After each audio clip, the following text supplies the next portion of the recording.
Jeep, they say rule number 1 in designing a new Jeep Wrangler is, don't screw it up. The second rule in designing a new Jeep Wrangler is, always follow rule number 1. Rule number 3 in designing a new Jeep Wrangler is, don't screw it up by putting rectangular headlights on it. Keep watching to see how Jeep designers and engineers deftly integrated modern technology into the iconic vehicle while maintaining its identity and off-road chops.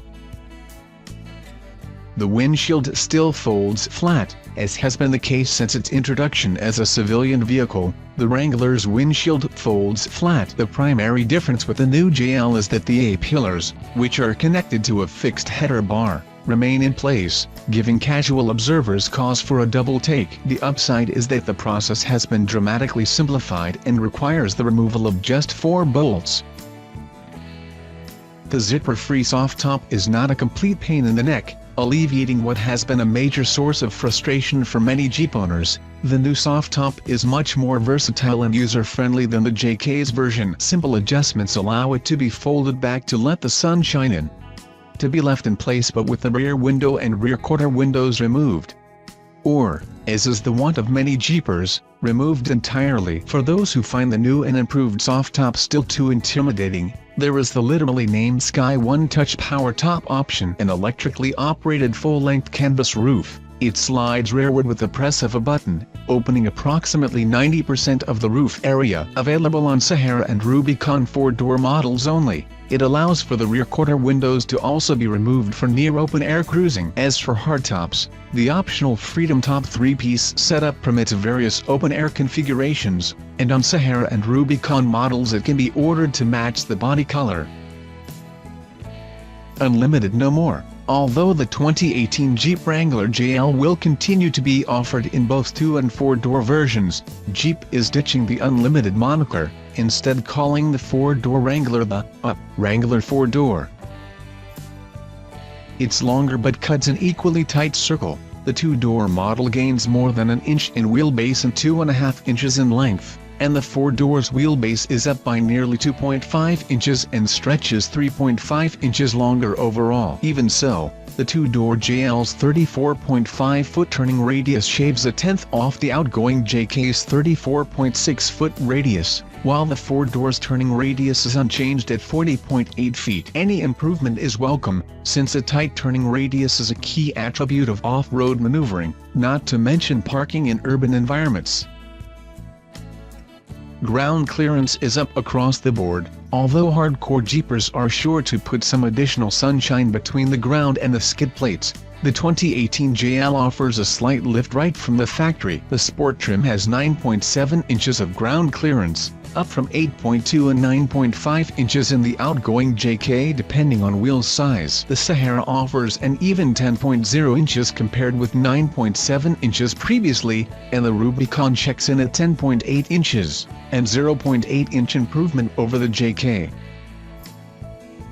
The Rubicon's front bumper is ready for a winch. Not only is the Rubicon front bumper's steel center section prepped for mounting a winch, but the plastic end caps can be removed for incremental clearance gains. It also looks kick-ass.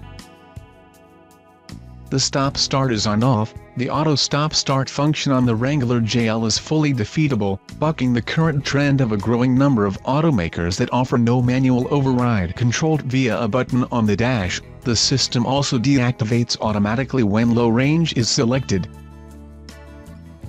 Higher compression Pentastar V6 and 8-speed automatic combo promises slightly improved fuel economy. The only significant changes to the corporate V6, apart from its now being built in Mexico instead of Michigan, are a higher compression ratio, 11.31 versus 10.21, and the addition of a standard stop-start system. The aim was to improve fuel economy. According to the EPA, the new V6-powered Wrangler with the 8-speed automatic achieves 18.23 miles per gallon city highway increases of 1 miles per gallon in the city and 2 on the highway. The engine still runs on regular fuel.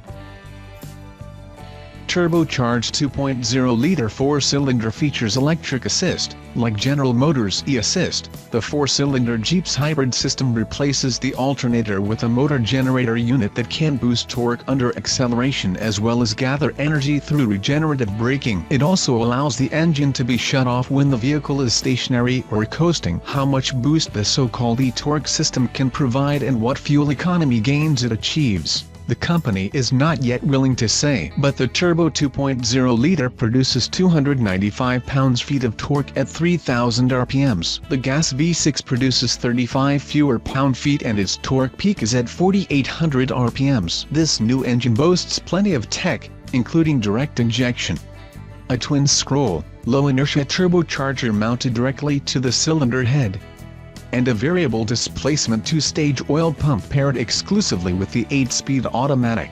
This engine proved more than up to the job of powering a four-door Wrangler in our first drive.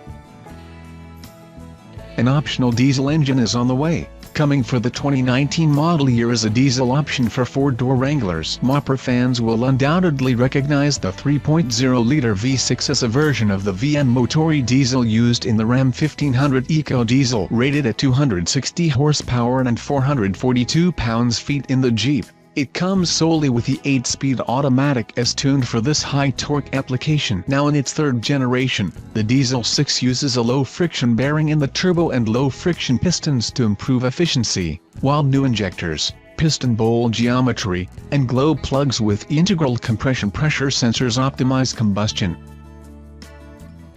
Shift pickups, new 8-speed automatic and 6-speed manual transmissions. A new 8-speed automatic replaces the old 5-speed, a relic from the Daimler-Chrysler days. The V6 is also available with a new Aisin-built 6-speed manual that replaces the old Mercedes-based 6-speed. Jeep says the Aisin is better isolated from vibration and noise, but the one we sampled resisted slotting into gear and did not like to be rushed. Available full-time all-wheel drive joins traditional part-time four-wheel drive Sahara models, which come only in four-door configuration, offer an optional full-time all-wheel drive mode for those who prefer set-it-and-forget-it convenience. The Rubicon packs some off-road heat right from the showroom, sporting Dana 44 axles loaded with electric lockers front and rear and an enhanced NV241 off-road transfer case with a 4:1 low-gear ratio. The Rubicon rides on 285/70s or 17BF Goodrich KO2 all-terrain tires, the same tire fitted to the Ford F-150 Raptor. What they might give up in mud performance compared with the old Rubicon's mud-terrain TA kilometer rubber is more than offset by their portfolio of generally agreeable attributes including admirable and quiet, dry and wet on-road performance and excellent off-road bite. Besides, figures Jeep, the people who are serious about wheeling in a particular kind of terrain are likely to swap out the stock tires for something more specialized anyway. An electronic disconnect for the front anti-roll bar is standard too.